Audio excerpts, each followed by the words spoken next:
Hello students, I am Dr. Vinod Kamble. In this video, we are going to see e-banking services. Now what is e-banking? E-banking का मतलब होता है electronic banking. E stands for electronic. मतलब जहाँ पे आपको किसी भी बैंकिंग सर्विसेज के लिए आपको बैंक के ब्रांच में जाने की जरूरत नहीं है. आप without going to the bank you can do all your banking transactions. तो वो कौन से बैंक ई बैंकिंग सर्विसेज हो सकती है उसके बारे में हम लोग ये वीडियो के अंदर पढ़ने वाले हैं. जिसमें सबसे पहले है ऑटोमेटेड टेलर मशीन, जिसको हम लोग एटीएम बोलते हैं. ना एटीएम आप सबने देखा होगा, एक इलेक्ट्रॉनिक मशीन होता है जिसके अंदर आपको क्या करना था, एक कार्ड दिया रहता है, एटीएम कार्ड दिया रहता है, वो आपको मशीन के अंदर इंसर्ट करना होता है, पासवर्ड टाइप करना होता है. वो एटीएम कार्ड के लिए पासवर्ड के लिए आपको बैंक में अप्लाई करना पड़ता है, फिर बैंक आपको भेजता है. और ये पासवर्ड वगैरह एंटर करने के बाद में स्क्रीन के ऊपर आपको अलग अलग ऑप्शन आते हैं जिसके अंदर आप पैसा विड्रॉ कर सकते हो, आप आपका बैलेंस चेक कर सकते हो, चेकबुक के लिए ऑर्डर कर सकते हो, फिर बाद में आप लोग रिचार्ज वगैरह है वो सब कर सकते हो. आपको अगर सपोज आपके ट्रांजैक्शंस वगैरह जानने हैं तो आपको एक छोटा सा स्लिप मिल जाता है जिसके ऊपर आपके सारे जो पास्ट ट्रांजैक्शंस थे वो लिखे रहते हैं. मतलब मैक्सिमम उसमें 5 ट्रांजैक्शंस लिखे रहते हैं कि आपने कितना पैसा निकाला या कितना पैसा आपने डिपॉजिट किया, वो सब चीजें. प्लस आजकल जो है वो एक सीडीएम मशीन निकले हुए जिसको हम लोग बोलते हैं कैश डिपॉजिट मशीन. तो एटीएम के अंदर ही वो सीडीएम मशीन भी होता है जहाँ पे आप लोग क्या कर सकते हो, पैसे को डिपॉजिट भी कर सकते हो. तो पहले जो एटीएम थे उसमें से पहले पैसे निकालने की फैसिलिटी हुआ करती थी, पर आजकल आप लोग क्या कर सकते हो, एटीएम मशीन के अंदर पैसे को डिपॉजिट भी कर सकते हो. सो इसको हम लोग बोलते हैं ऑटोमेटेड टेलर मशीन, या शॉर्ट फॉर्म उसके लिए हम लोग यूज करते हैं जो पॉपुलर है ज्यादा, एटीएम.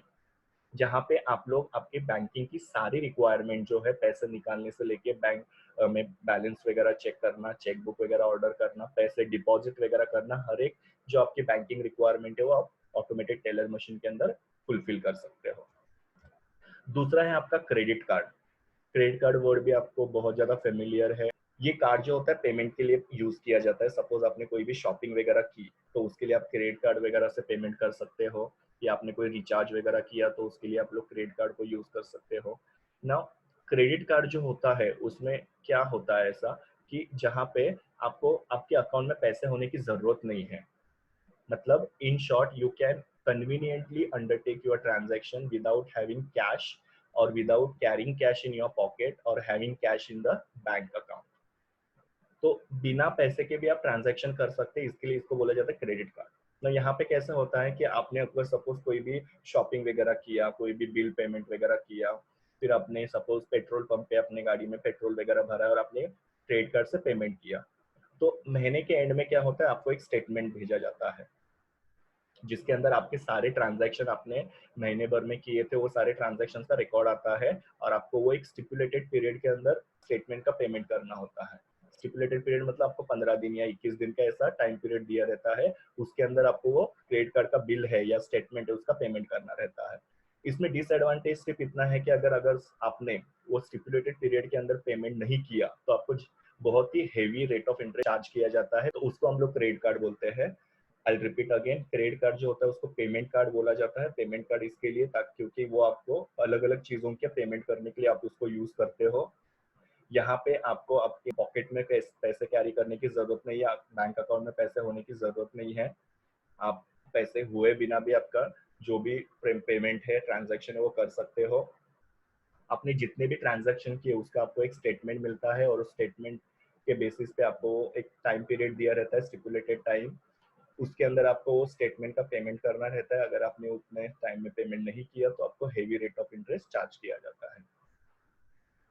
नाउ क्रेडिट कार्ड के जैसा ही होता है debit card. Now debit card क्या होता है, जैसे क्रेडिट कार्ड में आपके अकाउंट में पैसा नहीं था फिर भी आप ट्रांजैक्शन कर सकते थे, डेबिट कार्ड भी एक पेमेंट कार्ड ही होता है, पर यहाँ पे आपके अकाउंट में पैसा होना जरूरी होता है. तो अकाउंट में पैसा होगा तो ही आप कोई भी चीज परचेज कर सकते हो, उसका पेमेंट वगैरह कर सकते हो. अकाउंट में पैसा नहीं होगा तो आपको पेमेंट करने पॉसिबल होगा नहीं. और आजकल क्या होता है कि जो लोग भी बैंक अकाउंट वगैरह खोलते हैं और जो लिटरेट लोग हैं उन लोगों को डेबिट कार्ड दिया ही जाता है बाय डिफॉल्ट. क्योंकि क्या होता है कि उसके वजह से लोगों को बैंक में आने की जरूरत नहीं पड़ेगी, कन्वीनियंटली लोग क्या कर सकते हैं, अपने ट्रांजेक्शन वगैरह कर सकते हैं. ओके. नाउ जैसे ही आपने कोई भी पेमेंट वगैरह किया उतना पैसा क्या हो जाता है, आपके बैंक अकाउंट में से डिडक्ट हो जाता है. और आजकल क्या किया जाता है, पर्सनलाइज डेबिट कार्ड वगैरह दिया जाता है। पर्सनलाइज का मतलब क्या, उसके ऊपर आपका नाम वगैरह प्रिंट होके आ जाता है। नाउ यहाँ पे डेबिट कार्ड और एटीएम कार्ड जो होता है उसमें थोड़ा सा कंफ्यूजन होता है कुछ लोगों को। I will clear that confusion. पहले कैसा होता था, एक एटीएम कार्ड आता था। एटीएम कार्ड को हम लोग क्या करते थे, एटीएम मशीन में से पैसे विड्रॉ करने के लिए यूज किया जाता था। डेबिट कार्ड को सिर्फ हम लोग क्या यूज करते थे, पेमेंट्स के लिए यूज किया जाता था। पर आजकल जो कार्ड मिलते हैं अकाउंट खोलने के ऊपर, वो एटीएम का डेबिट कार्ड होते हैं। मतलब उसमें से आप मशीन में से पैसा भी निकाल सकते हो, प्लस उस कार्ड को आप क्या कर सकते हो, पेमेंट के लिए भी यूज कर सकते हो। तो पहले के जैसा अभी नहीं है। अभी जो आपको कार्ड मिलते हैं वो आपके एटीएम कम डेबिट कार्ड होते हैं, जिसको आप पैसे विड्रॉ प्लस पेमेंट्स के लिए वगैरह यूज कर सकते हो। So that is the little bit confusion that people have, तो वो मैंने आपको यहाँ पे क्लैरिफाई किया। आरटीजीएस ना, आरटीजीएस का फुल फॉर्म होता है रियल टाइम ग्रॉस सेटलमेंट। ना ये रियल टाइम और ग्रॉस सेटलमेंट वर्ड क्या होता है वो मैं आपको नेक्स्ट स्लाइड में बताने वाला हूँ। पहले तो हमको ये समझना है कि ये जो आरटीजीएस होता है ये फंड ट्रांसफर का एक सिस्टम होता है। फंड ट्रांसफर मतलब क्या, सपोज आपको किसी को पैसे भेजने हैं या कोई आपको पैसा भेजना चाहता है, तो आरटीजीएस के थ्रू पैसा वगैरह भेजा जा सकता है, या आरटीजीएस के थ्रू आपके अकाउंट में पैसा वगैरह लोग भेज सकते हैं। तो पैसे ट्रांसफर के लिए आरटीजीएस वगैरह यूज किया जाता है, जिसमें फास्ट आपके पैसे ट्रांसफर हो जाते हैं।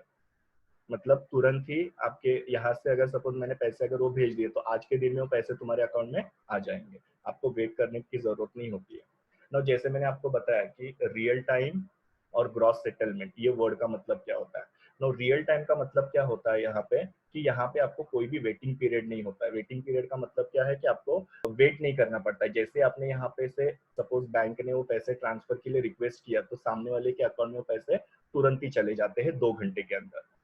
मतलब आपको ज्यादा वेट वगैरह करने की जरूरत पड़ेगी नहीं। तो वो मैंने यहाँ पे सब कुछ लिखा हुआ है कि जब भी बैंक वो पैसे आपके प्रोसेसिंग करती है ट्रांसफर के लिए, तो 2 घंटे के अंदर सामने वाले को पैसा मिल जाता है। तो आपको यहाँ पे बिल्कुल भी वेटिंग पीरियड नहीं होता है। तो वेटिंग पीरियड नहीं होता है उसको हम लोग बोलते हैं real time. Means you need not to wait for the transfer of money, within 2 hours your money will be transfer to the person whom you want to transfer the money. Now gross settlement का मतलब क्या होता है कि यहाँ पे 1-to-1 basis पे transaction होते हैं। 1-to-1 बेसिस पे ट्रांजैक्शन का मतलब क्या होता है, यहाँ पे कोई भी बंचिंग नहीं होता है। विदाउट बंचिंग मैंने लिखा है। सपोज मैंने तुम्हारे अकाउंट के अंदर 500 रुपया ट्रांसफर किया 1 बजे, वापस से 2 बजे मैंने क्या किया, तुम्हारे अकाउंट में 1000 रुपया ट्रांसफर किया। तो आपको पहले 500 का एंट्री दिखेगा, फिर 1000 रुपए का एंट्री दिखेगा। उसको बंच नहीं किया जाता है, क्लब नहीं किया जाता है, या इकट्ठा नहीं किया जाता है। 1500 का एंट्री नहीं दिखेगा, 500 का एंट्री फिर 1000 का एंट्री। इसके लिए इसको ग्रॉस सेटलमेंट बोलते हैं कि 1-to-1 बेसिस पे पहला पैसा आया उसका एंट्री दिखेगा, फिर वापस से पैसा आया उसका एंट्री दिखेगा। क्लब नहीं किया जाता या जोड़ा नहीं जाता यहाँ पे पैसा या ट्रांजैक्शन को। जितने ट्रांजैक्शन होंगे हर एक ट्रांजैक्शन आपको अलग अलग से वहां पे दिखाई देगा। उसको बोलते हैं 1-to-1 बेसिस या ग्रॉस सेटलमेंट।